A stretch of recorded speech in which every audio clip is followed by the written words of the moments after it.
Good morning friends.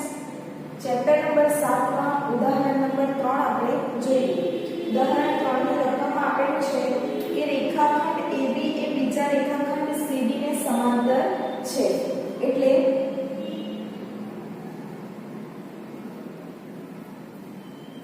AB રેખાખંડ એ CD ને સમાંતર છે. એટલે આપણે આપેલું છે અહીંયા AB समांतर CD. ओके. तथा AD અને CD O બિંદુમાં છેદે છે. બીજું આપણને શું આપેલું છે તો AD નું મધ્ય બિંદુ O છે. એટલે AD નું મધ્ય બિંદુ O છે એટલે OA બરાબર OD થાય એવું આપણને પક્ષની અંદર આપેલું છે. તો આપણે સાબિત શું કરવાનું છે? પહેલું ત્રિકોણ AOB એકરૂપ ત્રિકોણ DOC. त्रिकोण AOB एकरूप त्रिकोण DOC આ બંને ત્રિકોણને આપણે એકરૂપ સાબિત કરવાના છે. તો એકરૂપ સાબિત કરવા માટેની આપણી પાસે શરતો કઈ છે? પાખુબા શરત, ખુખુબા શરત અને ખુબાકુ શરત. બરાબર. તો એ શરતમાંથી આપણે કોઈ પણ એક શરતનો ઉપયોગ કરીને આપણે આ જે બંને ત્રિકોણ છે એ એકરૂપ સાબિત કરવાના છે. બરાબર. તો સૌપ્રથમ આપણે AOB અને DOC ની વાત કરીએ તો આપણી પાસે આપેલું શું છે? બાજુ એકરૂપ આપેલી છે. બીજું શું આપેલું છે? AB સમાંતર CD. હવે બે સમાંતર રેખા હોય તો એની છેદિકા CB લઈએ. બરાબર. તો આપણને બે યુગ્મકોણની જોડ અહીંયા મળે. કઈ? તો આ અને આ. બરાબર. એટલે યુગ્મકોણો કયા બને? CD OCD અને OBA. બરાબર. એટલે એ યુગ્મકોણની જોડ આપણને અહીંયા મળે છે. તો આપણે લખીએ કે AB સમાંતર CD છે. તથા બીજું કયું શરત માટે કયું જરૂરી છે? બરાબર. તો બે બાજુ આપવી જોઈએ કે બા ખુ બા. બરાબર. પણ ખૂણો તો આપણને અહીંયા મળે છે અને બાજુ અહીંયા મળે છે. એટલે એની અંતર્ગત બાજુ આ અથવા તો આ હોવી જોઈએ. તો આપણે બાખુબા શરત લાગુ પાડી શકીએ. પણ એ તો શક્ય નથી. તો ખુબાખુ. બરાબર. ખૂણો બાજુ ખૂણો. પણ આ ખૂણો બી નથી અને ખૂણો બાજુ ખૂણો એવું પણ કઈ અહીંયા લાગુ પડે તેવું નથી. પણ ખુખુબા કદાચ લાગુ પાડી શકે. બરાબર. કારણ કે આ ખૂણો આપણને મળી ગયો છે. બીજો એક ખૂણાની વાત કરીએ તો આ ખૂણા માટે આપણને કોઈ શરત આપેલી નથી. પણ આપણે આ ખૂણાની વાત કરીએ તો એ કંઈક આપણને અભિકોણની જોડ જેવું દેખાય. બરાબર. તો આ અભિકોણની જોડ છે કે ખુ ખુ અને બા એ શરતનો ઉપયોગ કરીને બંને ત્રિકોણને આપણે એકરૂપ સાબિત કરી શકીએ. તો શરૂઆત ક્યાંથી કરીએ? AB સમાંતર CD છે. AB સમાંતર CD છે અને BC એની છેદિકા છે.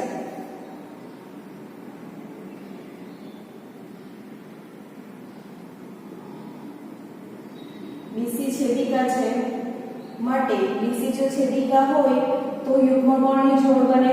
કયા ખૂણા મળશે આપણને? ખૂણો ABO બરાબર ખૂણો DCO.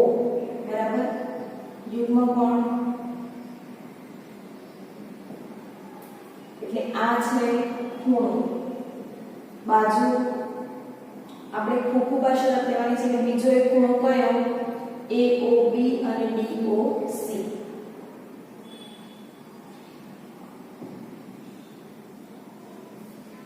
આ શું છે તો અભિકોણ.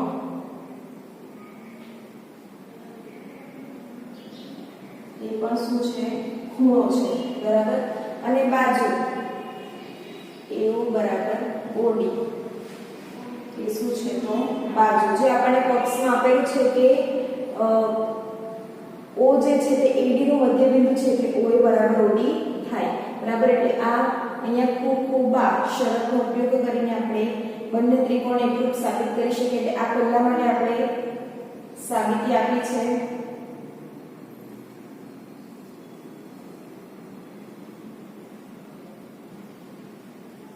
પરથી ત્રિકોણ AOB એકરૂપ ત્રિકોણ DOC થાય.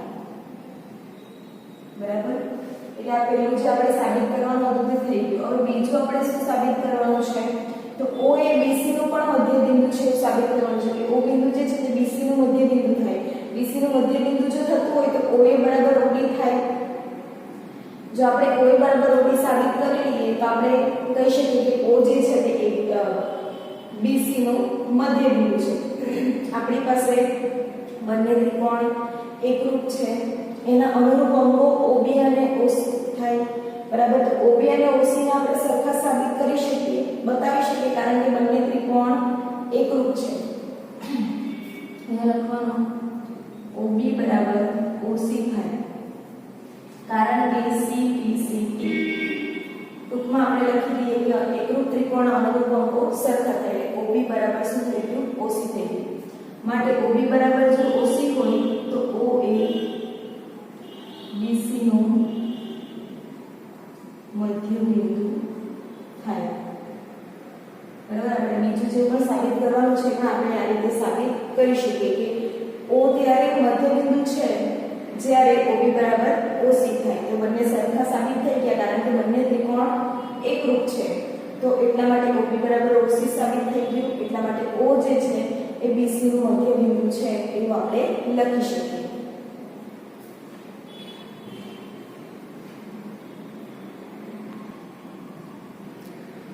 મિત્રો, આપણે જે ઉદાહરણ નંબર 3 જોઈએ છે એના જેવો સેમ પ્રશ્ન છે સ્વાધ્યાયનો પ્રશ્ન નંબર 3. AD અને BC એ રેખાખંડ પર AB સમાન લંબ છે. એટલે એક જ લંબ આ ત્રિકોણ પર બી આ જ લંબ છે અને આ ત્રિકોણ પર બી આ લંબ છે. લંબનો મતલબ શું થાય કે એ જ્યાં પણ જે રેખાખંડ સાથે છેદે છે ત્યાં 90 નો ખૂણો બને, એટલે કાટખૂણો બને. અહીંયા ખૂણો A 90 નો છે અને અહીંયા ખૂણો B 90 નો છે. તો આગળ આપણે સાબિત કરવાનું છે કે CD અને AB પરસ્પર દુભાગ્ય છે. બરાબર, તો એ બંને દુભાગ્ય છે. એના માટે સૌપ્રથમ આપણે જે આપેલું છે તે આપણે લખીએ. તો આપણે આપેલું છે કે AB એ BC અને A પરનો લંબ છે. તો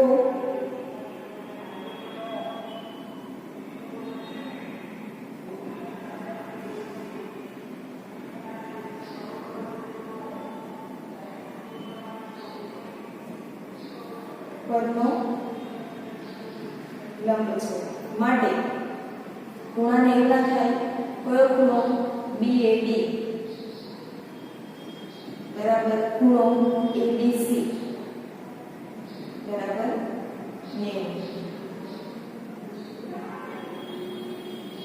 ઓકે, તથા આકૃતિ પરથી AD બરાબર BC છે, આપણે આને કહીએ ખૂણો. બરાબર, હવે ખૂણો બાજુ અહીંયા ખૂણો આવવો જોઈએ પણ આ તો સરખો નથી. આ ખૂણો છે, આની વચ્ચે બાજુ અને વચ્ચે ખૂણો આવવો જોઈએ પણ નથી. એટલે આપણે અહીંયા આ ખૂણાની વાત કરવાની જે ઉદાહરણ નંબર 3 માં આપણે જોયું. તો ખૂણો કયો? COB બરાબર ખૂણો AOB. અભિકોણની જોડ છે અને એ છે ખૂણો, તથા બાજુ આકૃતિ પરથી આપણને દેખાય છે AD બરાબર BC છે. એટલે એ શું છે? બાજુ છે. તો અહીંયા કયો પ્રમેય આવ્યો? ખૂબા માટે ખૂબા શરત પરથી બંને ત્રિકોણને આપણે એકરૂપ સાબિત કર્યા. AOD બરાબર ત્રિકોણ BOC. હવે તમે કહેશો કે આપણે ત્રિકોણને એકરૂપ સાબિત નથી કરવાના. શું સાબિત કરવાનું છે? OB CD અને AB દુભાગ્ય છે. એ દુભાગ્ય છે સાબિત કરવા માટે આપણે સાબિત કરવું પડે છે કે O એનું બંનેનું મધ્ય બિંદુ છે. બરાબર, એટલે આવા દાખલાની અંદર ખાસ તમારે પહેલા બંને ત્રિકોણને એકરૂપ સાબિત કરી દેવાના. આ ચેપ્ટરના જેટલા બી દાખલા છે બધામાં જ આપણે આ સાબિત કરવાનું તો બધામાં આવશે જ. ત્યાર પછી આગળ જે આપણે કરવાનું તે વિચારવું પડે. તો અહીંયા તો આપણે O અને દુભાગ્ય છે. દુભાગ્ય એટલે કે O CD અને AB બંનેનું મધ્ય બિંદુ થાય એવું આપણે સાબિત કરવું પડે. તો એ સાબિત કરવા માટે જે આપણે ઉદાહરણ 3 માં જોયું કે O મધ્ય બિંદુ ક્યારે થાય? OA બરાબર OB થાય. અને એ ક્યારે થાય? તો બંને ત્રિકોણ એકરૂપ હોય ત્યારે બંને ત્રિકોણ એકરૂપ થઈ ગયા માટે આપણે લખી શકીએ કે OA બરાબર OB. કેમ? તો CP CT, કારણ કે બંને ત્રિકોણ એકરૂપ છે એટલે બંને એકરૂપ છે માટે આપણે લખી શકીએ CA AB નું C ને OA AB નું મધ્ય બિંદુ છે. તેવી રીતે CD માટે બી આપણે લખી શકીએ કે OD બરાબર OC. કેમ? તો CT CT માટે OA CD નું પણ મધ્ય બિંદુ થાય માટે AB અને CD અથવા આપણે શું કીધેલું છે CD એ AB ને દુભાગે છે તો આપણે એ રીતે જ લખીએ CD એ AB ને દુભાગે છે. CD AB ના બે સરખા ભાગ કરે છે બરાબર. એ CD AB ને દુભાગે છે એટલા માટે OA બરાબર OB થાય O જે છે AB નું મધ્ય બિંદુ છે.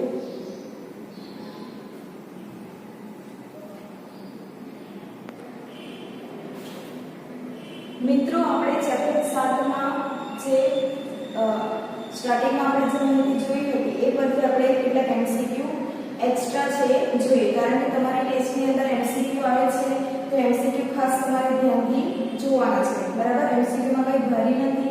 જે આપણે આગળ ત્રિકોણની માહિતી જોઈ ગયા છે, જે ત્રિકોણ માટે આપણે પ્રાથમિક માહિતી જોઈ છે એના પરથી જ આ બધા MCQ છે. ઓકે, તો પહેલો પ્રશ્ન જોઈએ. ત્રિકોણ PQR અને ત્રિકોણ ABC ની સંગતતા. ઓકે, સંગતતા ખાસ આપણે જોવાની કઈ સંગતતા આપેલી છે તે QRP સંગત ABC માટે PR ને અનુરૂપ બાજુ બરાબર. તો એના માટે પહેલા આપણે સંગતતા લખીએ QRP સંગત ABC. તો Q ને સંગત શું છે? A છે, R ને સંગત છે B અને P ને સંગત છે C. એટલે QR ને સંગત છે AB, RP ને સંગત BC અને QP ને સંગત છે AC. તો આપણે માંગેલું શું છે? PR. PR એટલે RP સરખું જ થાય તો એની સંગત શું આવે? BC આવે. એટલે આપણો જવાબ C આવશે, રેખાખંડ BC. ઓકે, બીજો સવાલ. ત્રિકોણ ABC અને ત્રિકોણ DEF માં સંગતતા ABC સંગત EFD માં B ને સંગત બિંદુ. ઓકે, તો A ને સંગત શું છે? E છે, B ને સંગત શું છે? F અને C ને સંગત છે D. તો B ને સંગત કયું છે? બિંદુ F. એટલે જવાબ આપણો આવશે D, બિંદુ F. ત્રિકોણ ABC અને ત્રિકોણ DEF ની સંગતતા ABC સંગત DEF માટે ખાલી જગ્યાની સંગત D છે. એટલે A ને સંગત શું છે? D, B ને સંગત E અને C ને સંગત F. તો A ને સંગત શું છે? D છે. એટલે D ને સંગત આપણે આવશે A. એટલે આપણો આન્સર આવશે A. આગળ જોઈએ ચોથો પ્રશ્ન. ત્રિકોણ ABC માટે ખાલી જગ્યાએ બાજુઓ BC અને AC નો અંતર્ગત ખૂણો છે. હવે અંતર્ગત ખૂણો માટે આપણે ત્રિકોણ બી દોરી શકીએ. ABC ત્રિકોણ છે બરાબર. તો BC અને AC માટે અંતર્ગત ખૂણો કયો આવે? ખૂણો C. આવી રીતે આપણે આકૃતિ દોરીને બી કરી શકીએ. અને બીજી રીત તો જે બી બાજુ આપેલી છે એમાં ખૂણો કયો કોમન છે? બંનેમાં C આવે છે ને, BC માં બી C આવે ને AC માં પણ C આવે બરાબર. તો એ ખૂણો અંતર્ગત ખૂણો થાય બરાબર. જેમ કે AB અને AC ની વાત કરીએ તો એમાં અંતર્ગત ખૂણો A આવે કારણ કે બંનેમાં કોમન A છે બરાબર. એવી રીતે પણ આપણે કરી શકીએ. અને ત્રિકોણ દોરીને તમે કરવું હોય તો એ દોરીને પણ તમે કરી શકો છો. પાંચમો પ્રશ્ન. ત્રિકોણ ABC માટે ખૂણો A ની સામેની બાજુ. આ જ ત્રિકોણમાં આપણે જોઈએ તો A ની સામેની બાજુ શું આવે? BC આવે. એટલે A ની સામે છે રેખાખંડ BC. એટલે આન્સર આવશે રેખાખંડ BC. છઠ્ઠો પ્રશ્ન. ત્રિકોણ PQR માં ખૂણો P તથા ખૂણો Q ને અંતર્ગત બાજુ. હવે બંને ખૂણા જે આપેલા હોય એની અંતર્ગત બાજુ PQ થાય. કેવી રીતે? તો આપણે આકૃતિ જોઈએ એના PQR. P અને Q માટે બાજુ કઈ આવશે? PQ આવશે. જો ખૂણો Q અને R હોય તો બાજુ કઈ આવે? QR આવે બરાબર. અહીંયા P અને Q છે એટલે શું આવશે? અહીં અંતર્ગત વર્ગખંડ PQ.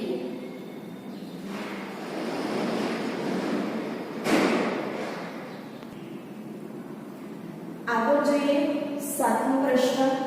જો બે આકૃતિઓના આકાર અને કદ સમાન હોય, આકાર બી સમાન છે અને કદ બી સમાન છે, તો બંને આકૃતિ ખાલી જગ્યા થાય.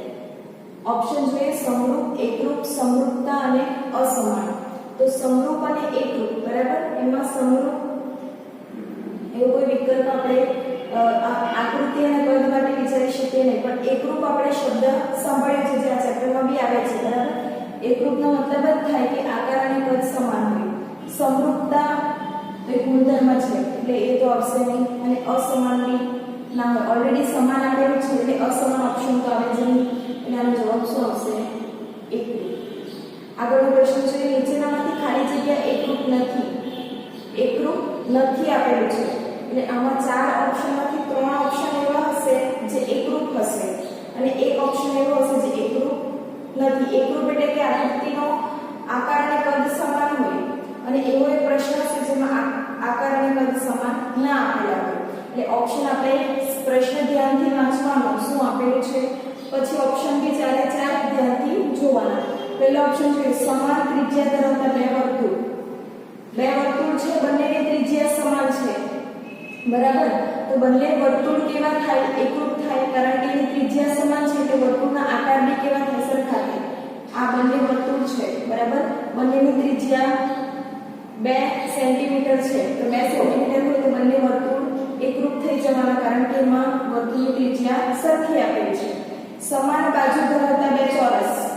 જેમ કે આપણે ચોરસ લાદી છે, બરાબર. તો એની બદલે બે ચોરસ લાદી લઈ લઈએ આપણે, તો બંનેના માપ કેવા છે? સરખા છે, એની બાજુ સરખી છે, એટલે આ તો સમરૂપ આવશે, એકરૂપ આવશે. ત્રીજો ઓપ્શન જોઈએ સમાન બાજુ ધરાવતા બે સમબાજુ ત્રિકોણ. સમબાજુ ત્રિકોણ છે ને એની બાજુ બી કેવી છે? સમાન છે, તો પછી એ પણ એકરૂપ જ થાય. ચોથો ઓપ્શન જોઈએ 4 સેમી બાજુ ધરાવતો ચોરસ. ચોરસ છે, એક ચોરસની બાજુનું માપ 4 સેમી છે, બીજા ચોરસની બાજુનું માપ કેટલું છે? 5 સેમી છે. તો 4 સેમી અને 5 સેમી સરખા નથી, એટલે આ આકૃતિ કેવી છે? તો એકરૂપ નથી, એટલે ઓપ્શન ડી આવશે, એકરૂપ નથી. આગળ જોઈએ 9મો પ્રશ્ન. એકરૂપ ત્રિકોણના અનુરૂપ અંગો ખાલી જગ્યા હોય છે, જે આપણે CPCT લખીએ. એકરૂપ ત્રિકોણના અનુરૂપ અંગો સમાન હોય છે. કેવા હોય છે? સમાન. આગળ જોઈએ 10મો પ્રશ્ન. ત્રિકોણ ABC અને DEF માં ખૂણો, બે ખૂણાના માપ 90 આપેલા છે, બે બાજુ સરખી આપેલી છે, તો ખાલી જગ્યાના આધારે સંગતતા એકરૂપતા થાય. પ્રમેય આપેલા છે આપણા. પહેલા આકૃતિ દોરીએ. સૌપ્રથમ ખૂણો કયો 90 નો આપેલો છે તેને 90 ના ખૂણાના પાસે લખવાનો. D 90 નો આપેલો છે એટલે અહીંયા B લખવું પડે, અહીંયા A અને અહીંયા C. તમે અહીંયા A લખો, અહીંયા C લખો તો પણ પ્રોબ્લેમ નથી. ઓકે, તેવી રીતે D 90 નો છે, E અને F. ઓકે, B અને D સરખા છે. AB બરાબર DE, આ બંને બી સરખા છે. BC બરાબર EF, આ બંને બી સરખા છે. તો અહીંયા ખાલી જગ્યાના આધારે ACB અને EFD, એટલે આ બંનેની સંગતતા એકરૂપતા કઈ રીતે થાય? તો કાકબા પ્રમેય, કાટખૂણો કર્ણ બાજુ, બરાબર. કાટખૂણો તો આપેલો છે આપણને, પણ કર્ણ એટલે કે AC નું માપ આપેલું નથી, એટલે આ પ્રમેય આવશે નહીં. બા પ્રમેય એટલે બાજુ, તો અહીંયા તો ખૂણાનું માપ આપેલું છે, બે બાજુ આપેલી છે પણ ત્રીજી બાજુનું માપ ખબર નથી, એટલે આ પણ આવશે નહીં. ખૂણો બાજુ ખૂણો, પણ અહીંયા તો બે ખૂણાની જગ્યાએ માત્ર એક જ ખૂણો આપેલો છે, એટલે આ પણ આવશે નહીં. જવાબ શું આવશે? બાજુ ખૂણો બાજુ, બાજુ ખૂણો બાજુ, બાજુ ખૂણો બાજુ. એટલે બા પ્રમેયનો ઉપયોગ અહીંયા કરીને આપણે બંનેની સંગતતાને એકરૂપતા કરી શકીએ.